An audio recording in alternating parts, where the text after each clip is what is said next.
igreja, a paz do Senhor seja conosco, amém? Amém, graças a Deus. Boa noite a você que está conosco no canal Renovo TV. Boa noite a todos aqui. Podemos assentar, amém?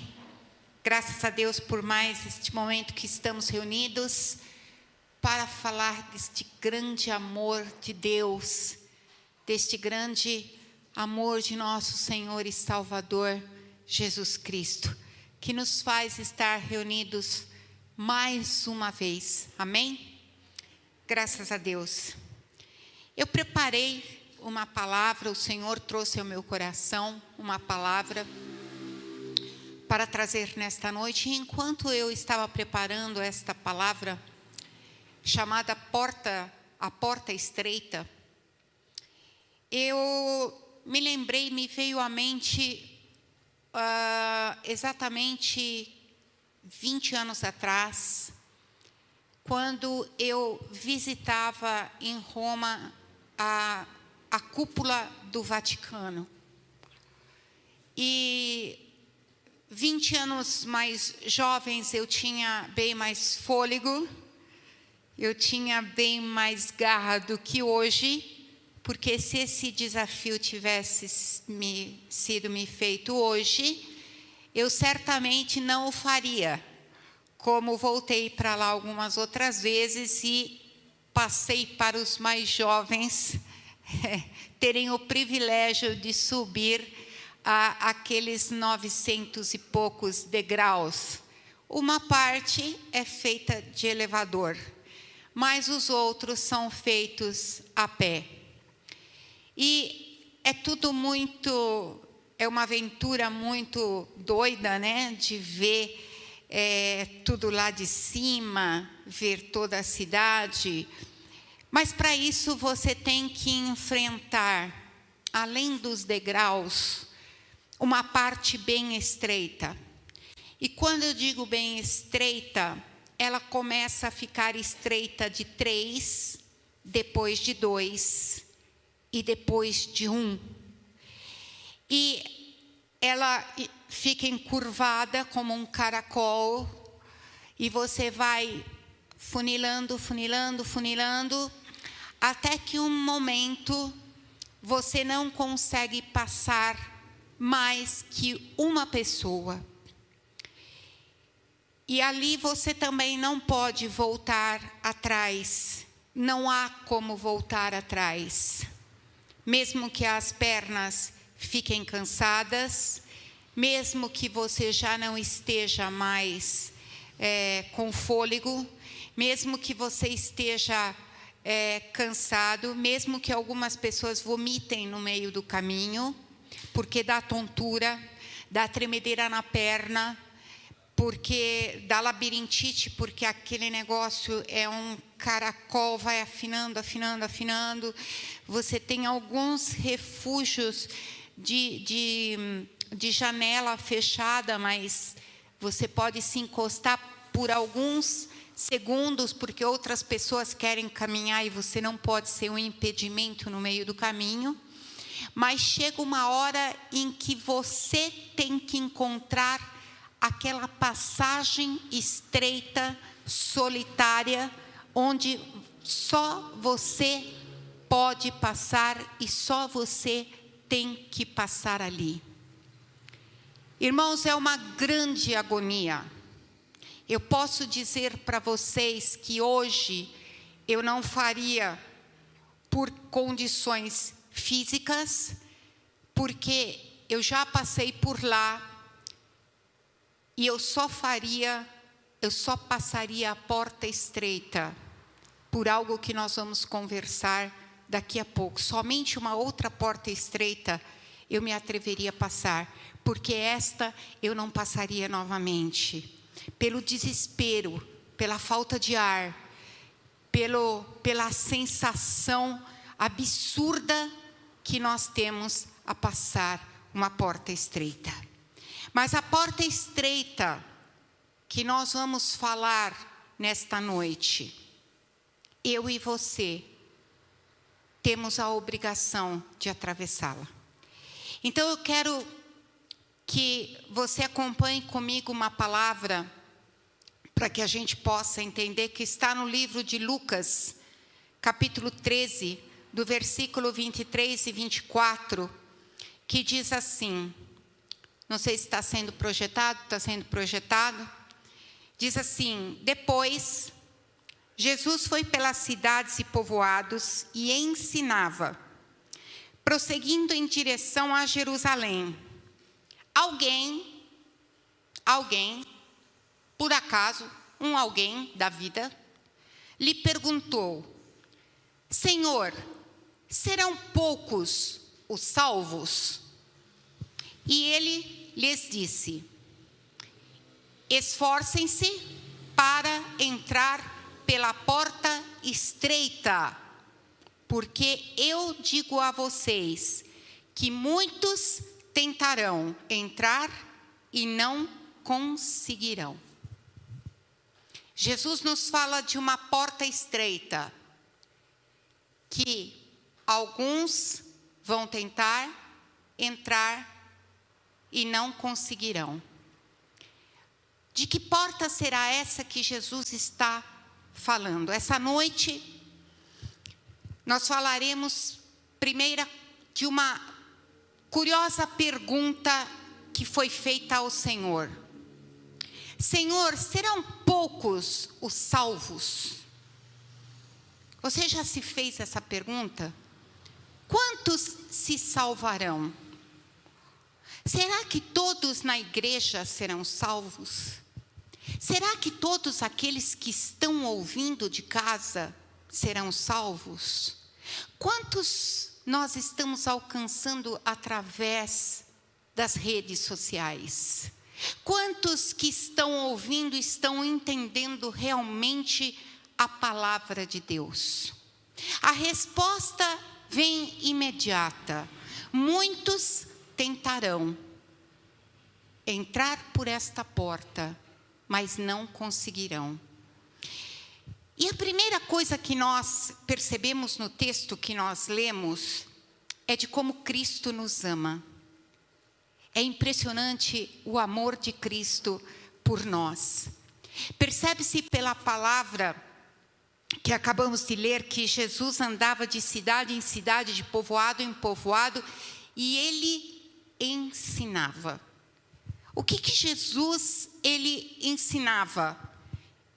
História, geografia, matemática? Não. Certamente que ele não ensinava essas coisas. Ele ensinava a palavra da verdade. Ele ensinava a palavra do Pai. Ele ensinava a palavra de Deus. Ele ensinava a palavra que liberta os cativos, que curava os enfermos.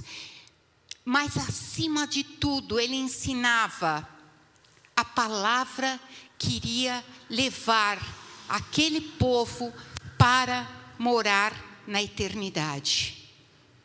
A palavra de Deus pode nos ensinar muitas coisas. Como Jesus ensinava naquela época, ela nos ensina da mesma forma hoje. Que a palavra de Deus nos ensina que Jesus cura, Jesus liberta. Mas a palavra de Deus nos ensina onde nós vamos passar o restante do nosso tempo, na eternidade. Mas a maior prova de amor que Ele nos dá, que nós lemos um pequeno verso da Bíblia, era o caminho que Ele estava percorrendo. Ele caminhava com firmeza, Ele caminhava de povoado em povoado com aquela firmeza, com aquela determinação, com garra. Ele estava indo para onde? Para Jerusalém. Mas ele não estava indo só para Jerusalém. Ele estava indo para o Gólgota. Sabe por quê? Porque lá, exatamente naquele lugar, ele morreria por mim e por você. Ele estava a caminho da morte. Ele estava ensinando sobre a vida eterna. E ele estava caminhando para a morte. Lá ele se entregaria para um pobre pecador como eu e como você. Havia um tempo em que os sacerdotes, os levitas, tinham que levar as vítimas ao altar amarrados. Quem lembra aqui, na Páscoa, havia um cordeirinho lá fora? Quem lembra disso? Todos lembram? Né? Marcou. Aquele cordeirinho, na época da lei, era amarrado se ele tivesse todos os requisitos que eram necessários. Os pequeninos cordeirinhos, eles eram amarrados para serem levados ao altar. Eles não eram voluntários. Eles não se apresentavam assim: olha, eu quero ser morto. Não. Mas eles eram amarrados, eram mortos, e eles não aceitavam isso voluntariamente para serem entregues para o sacrifício. Mas o nosso Senhor Jesus, Ele é o Cordeiro de Deus que se entregou voluntariamente para morrer na cruz por nossa causa. Amém? E Ele caminhava para isso. Foi a maior prova de amor que Ele estava fazendo. Ele ensinava a palavra da verdade, mas Ele estava caminhando para a morte. Ele estava caminhando para a morte para que os nossos pecados pudessem ser perdoados, para termos a vida eterna, porque de nós mesmos nós não podíamos fazer nada. Nada, nós estávamos condenados. Então, se Ele tanto nos amou deliberadamente, vamos nos empenhar em amá-lo de todo o nosso coração. Ele merece, não merece? Ele merece que num dia a igreja esteja lotada, adorando-o, porque Ele merece ser amado, porque Ele merece ser glorificado, porque Ele merece ser bendito na terra, por tanto amor que Ele nos deu. Mas voltemos à pergunta anterior. Um certo alguém, que não sabemos quem seja, faz uma pergunta: Senhor, serão poucos os salvos? Uma pergunta interessante. Aliás, como todas as perguntas que se referem à salvação, todas as perguntas têm um interesse. E todas elas têm resultados úteis. Mas perguntas sobre a salvação são as mais importantes que podem ser feitas. Porque hoje, se eu perguntar para você, igreja, você tem certeza da tua salvação? Feche os olhos por um minuto. Curve a sua cabeça por um minuto. Você tem certeza da tua salvação? Eu fiz essa pergunta, continue com os olhos fechados. Eu fiz essa pergunta num grupo, num estudo aqui na igreja. Todos convertidos. E eu vou dizer para você, se Jesus voltasse agora, você subiria com Ele? Pode parecer um absurdo, mas muitas vidas ficaram em dúvidas. Não se espante. Pode olhar para cá. Tomara que você seja um daqueles que está pensando nesse momento: eu não tenho dúvida alguma, eu tenho certeza da minha salvação. Mas eu espero que você tenha convicção, eu espero que você de casa tenha a plena convicção da sua salvação, porque isso é muito sério. Porque acreditar na salvação é muito sério. Pregar de salvação num culto de quinta-feira, onde todos aceitaram a Jesus Cristo como seu único e suficiente Salvador, não precisando de nenhum outro mais, mas ter a certeza de dizer assim: eu creio que sou salvo, eu creio que se Jesus voltar agora, eu subo com Ele para a glória, eu vou viver a eternidade. Então eu quero falar para vocês algumas perguntas na Bíblia que foram feitas a respeito de salvação.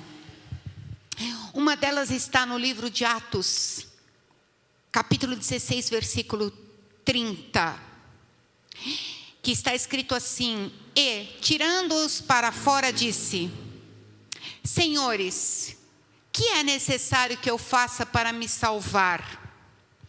E a resposta veio imediatamente.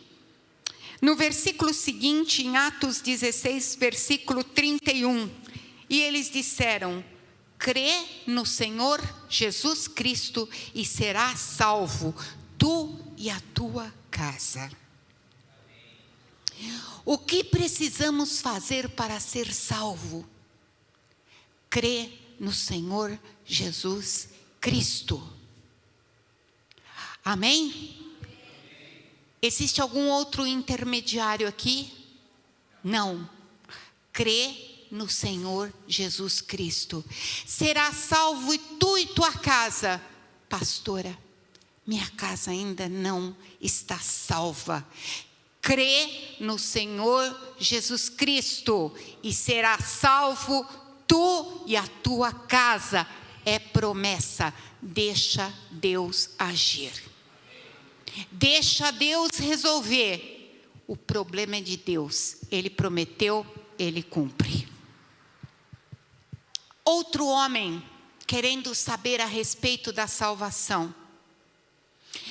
Jesus havia dito que dificilmente um rico entraria no reino do céu. Seria mais fácil camelo passar pelo buraco da agulha que um rico entrar no reino do céu. Aí um discípulo, meio preocupado com aquilo que tinha ouvido, ele tinha alguns bens. Aí ele perguntou: Senhor, se as coisas andam desse jeito aí, isso é uma ilustração minha, tá? Mas isso ele perguntou: quem é que pode ser salvo? E aí veio uma resposta que está no livro de Mateus 19, versículo 24 e 25. Aí está a pergunta, olha só. E eu lhe digo ainda, é mais fácil passar um camelo pelo fundo de uma agulha do que um rico entrar no reino de Deus. Ao ouvirem isso, os discípulos ficaram perplexos e perguntaram: nesse caso, quem pode ser salvo? E a resposta foi: Jesus olhou para eles e respondeu: para o homem é impossível, mas para Deus todas as coisas são possíveis. Amém? Para o homem não é possível, mas para Deus tudo é possível. Será que é porque não devemos ser prósperos? Nada disso. Não é disso que Deus estava falando. Não é disso que Jesus estava falando. Ou será que é porque não devemos ter amor ao dinheiro? Porque a Bíblia nos diz que o amor ao dinheiro é a raiz de todos os males. Sabe por quê? Porque a maioria das vezes o dinheiro corrompe as pessoas. o amor cega e ele acaba tornando o Deus da pessoa no lugar do Deus verdadeiro. É só por isso que Jesus se referiu a este ponto, porque não é pecado você ser próspero se você continuar a dar a Deus o lugar de honra aonde Ele merece, de colocar Deus em primeiro lugar nas suas decisões, de colocar Deus em primeiro lugar no seu coração. Mas tem pessoas que pedem a prosperidade, pedem a prosperidade, pedem a prosperidade, e quando tem a prosperidade, a primeira coisa que faz, se afastam de Deus. O coração é corrompido, se tornam orgulhosas, se tornam traiçoeiras. Então Deus, que sabe todas as coisas, já conhecia o coração do homem e sabia que onde seria fácil ele ser tentado. Mas existe uma outra pergunta que o Espírito Santo coloca na boca do escritor da carta aos Hebreus e que vai fazer muito sentido para nós nesta noite. Preste muita atenção. Está no livro de Hebreus, capítulo 2, versículo 3. Preste atenção. Como escaparemos nós, se não atentarmos para uma tão grande salvação, a qual, começando a ser anunciada pelo Senhor, foi-nos depois confirmada pelos que a ouviram? A resposta é: nós não podemos negligenciar esta salvação. Irmãos, nós não podemos negligenciar a salvação. Nós não podemos ser indiferentes a ela. Nós não podemos desprezar a salvação que nos foi dada. Nós não podemos recusar a grande salvação que o Senhor nos deu. Se nós temos um presente tão lindo de Deus, o presente maior da nossa vida é a salvação da nossa alma. Amém? Eu não sei quantos aqui, mas pelos que eu estou vendo, ainda não aceitaram Jesus como seu Senhor. Você pode até achar estranho estar falando de salvação, como eu disse antes. Eu não sei quanto de vocês que estão ouvindo em casa ainda não aceitaram Jesus como Senhor. Mas é necessário que você faça a entrega. É necessário que você declare que a sua vida pertence ao Senhor, ao único Deus. É necessário que você seja convicto disso. É necessário que você revele isso com a sua boca.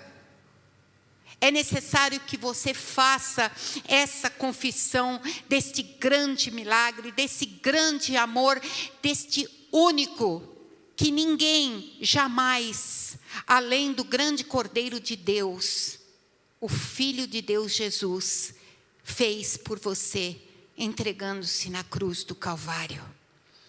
Ele é o único que entregou sua vida por mim e por você. Mas voltemos mais uma vez à pergunta inicial. Senhor, são poucos os salvos? O Senhor não respondeu a pergunta. Se são poucos ou se são muitos. Ele apenas disse assim: esforçai-vos para entrarem pela porta estreita. Vocês lembram que eu falei que chegou um momento que nós íamos numa multidão subindo pela cúpula, depois a multidão foi funilando, depois fomos em 6, depois em 4, depois em 3, depois em 2, depois em um. E à medida que Jesus pregava, os discípulos que o seguiam, que era uma multidão, começaram a diminuir, porque ele pregava mensagens de amor, mas ele pregava mensagens duras também, porque o Evangelho é uma mensagem de renúncia, é uma mensagem que você precisa abandonar o pecado.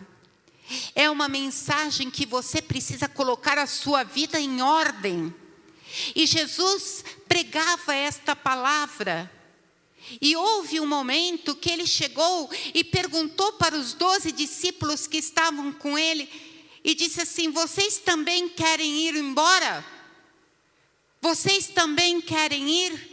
Então vem uma das respostas mais lindas que eu acho de toda a Bíblia, que está no livro de João, capítulo 6, versículo 68, que foi a resposta que Pedro deu. Respondeu-lhe, pois, Simão Pedro: Senhor, para onde iremos nós? Porque só tu tens as palavras de vida eterna. Para onde iremos nós? Se só o Senhor tem as palavras de vida eterna. Daqui nós podemos entender que não serão muitos os salvos. Não serão muitos aqueles que irão se salvar. No livro de Mateus, capítulo 22, 14, diz assim: pois muitos são chamados, mas poucos os escolhidos. Sabem por quê? Por causa de uma passagem que está também no livro de Mateus, capítulo 7, versículo 13 e 14. Entrai pela porta estreita, porque larga é a porta e espaçoso o caminho que conduz à perdição. E muitos são os que entram por ela. E porque estreita é a porta e apertado o caminho que leva à vida, e poucos há que a encontrem. Os números para o Senhor não têm o valor que tem para nós. Nós gostaríamos que numa pregação 10.000 pessoas aceitassem Jesus. Mas não se trata de números. Se trata de perseverança, de continuarem até o fim. De continuarem até o fim, mesmo que a porta seja estreita. Quantos daqueles que nós falamos da palavra de Deus estão firmes até agora? Quantos continuam firmes mesmo após passarem por dificuldades, por desafios e não terem desistido? Quantas pessoas passaram por esta igreja, irmãos? Quantas pessoas ouviram falar da palavra de Deus? Quantas pessoas estão ouvindo os nossos vídeos? E sabe de uma coisa? Eu tenho vontade de chorar quando eu vejo ali 6 curtidas, 7 curtidas, 8 curtidas, numa igreja como essa. O que estamos fazendo?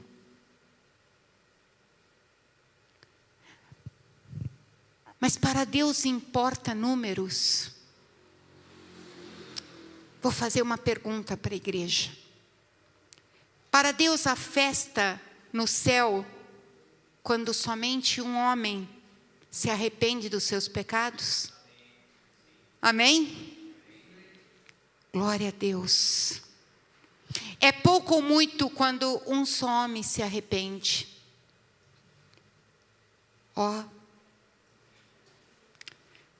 Mas esse plano de salvação era para todos. era para todos. É para todos de Vargem Grande. Era para todos do estado de São Paulo. Era para todos do Brasil. Era para todos do mundo quando a gente vê gente jogada pela rua. Quando a gente vê pessoas passando o inferno. E a gente fala assim, meu Deus, será que alguém falou de Jesus para ela? Por que eu não falei de Jesus para essa pessoa? E aí vem o diabo e fala assim, você está passando problema também? O que adianta você falar de Jesus? O plano é para todos, para mim, para você, para o seu vizinho encardido, para a pessoa que pisa no seu calo, para o seu chefe insuportável, para aquela pessoa que você não aguenta. O plano de salvação é para todos. Mas nem todos estão dispostos a passar pela porta estreita. Mas nós temos o dever de falar do plano de salvação. Nós seremos cobrados se não falarmos do plano de salvação.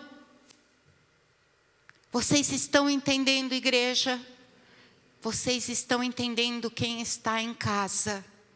Nós não podemos ser apenas espectadores do espetáculo. Nós temos que ser participantes da peça. Nós temos que ser produtivos. Nós temos que anunciar o evangelho do Senhor. Esforcem-se para entrar na porta estreita, porque a porta estreita é difícil. O caminho estreito é caminho de renúncia, é caminho de arrependimento. Ela exige que você deixe o passado para trás. Ela exige que você deixe o amor do pecado para trás. Quando você passar pela porta estreita, não vai ter mais negociação com o pecado. Vai ter que ter arrependimento. Vai ter que passar pela dificuldade dizendo, Deus é bom. Não há como atravessar a porta estreita sem que você se dispa, sem que você arranque toda a casca. Não tem como passar essa porta estreita sem a nudez espiritual. Sem que você se entregue da autossuficiência. Na porta estreita não tem orgulho, não tem soberba. E a porta estreita é caminho que se faz sozinho.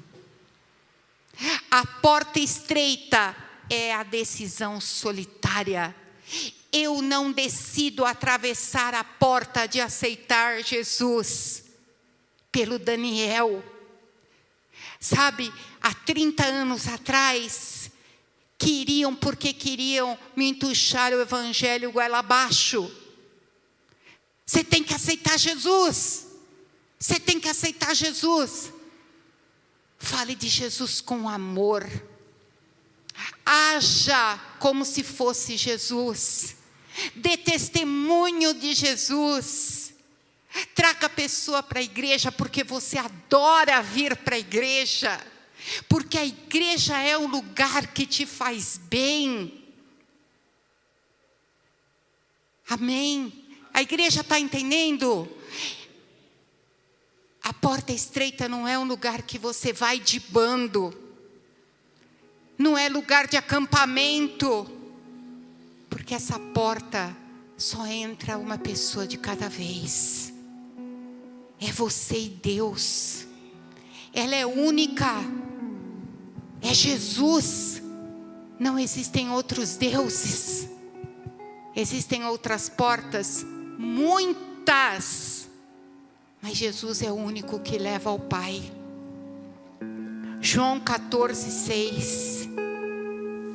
Jesus disse assim, eu sou o caminho, a verdade e a vida. Ninguém vem ao Pai, senão por mim. 1 Timóteo 2,5 diz assim: porque há um só Deus e um só mediador entre Deus e os homens, Jesus Cristo, o homem.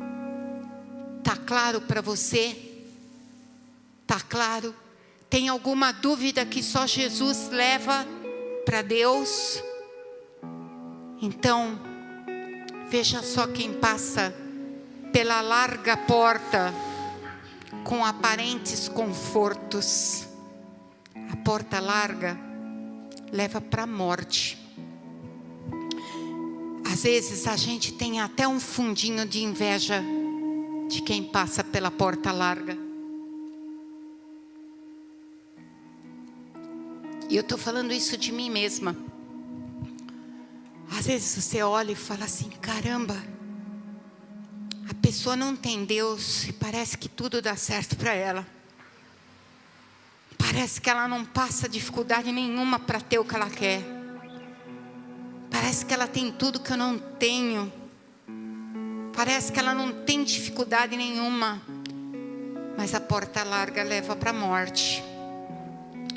Ela é sem compromisso. Ela é ampla, cheia de gente, cheia de amigos. Mas veja o que está escrito no livro de Lucas, capítulo 13, do versículo 25 em diante. Quando o dono da casa se levantar e fechar a porta, vocês ficarão do lado de fora, batendo e pedindo: Senhor, abre-nos a porta. Ele, porém, responderá: não os conheço, nem sei de onde vocês são. Então vocês dirão: comemos e bebemos contigo, e ensinaste em nossas ruas. Mas ele responderá: não os conheço, nem sei de onde são vocês. Afastem-se de mim, todos vocês que praticam o mal. Ali haverá choro e ranger de dentes, quando vocês virem Abraão, Isaque e Jacó e todos os profetas no reino de Deus, mas vocês serão excluídos. A porta estreita é difícil, mas vale a pena passar por ela. Ela vai nos levar à salvação. Amém? Então, se por um motivo ou por outro, às vezes a gente se desviou dessa porta, eu quero que nesse momento você fique de pé. Sabe, você está num lugar que é o hospital de Deus. Então não é vergonha alguma se por um motivo você se desviou, você pegou um atalho, e às vezes a porta larga pareceu mais fácil, ou você quase foi, porque você estava machucado, ou porque você estava confuso, ou porque você estava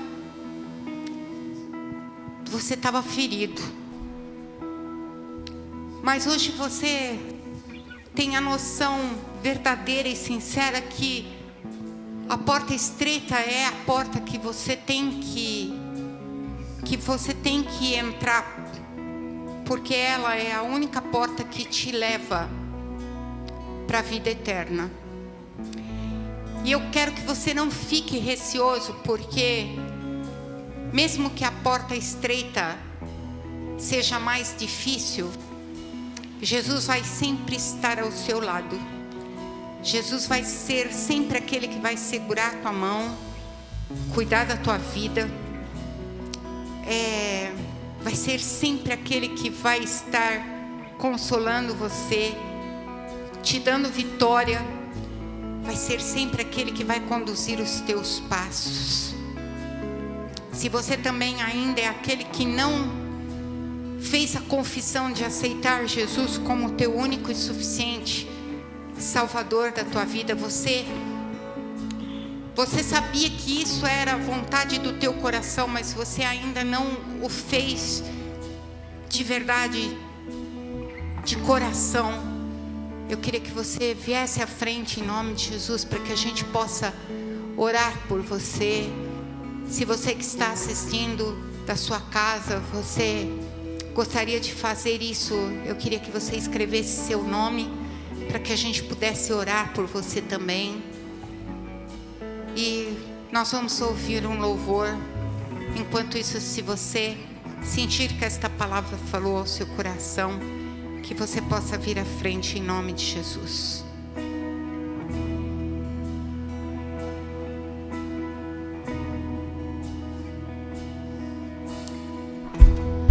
Não se turbe o vosso coração, crede em Deus e também em mim. Na casa de meu pai há muitas moradas. Se não fosse assim, eu não teria dito: vou preparar-vos um lugar. Eu virei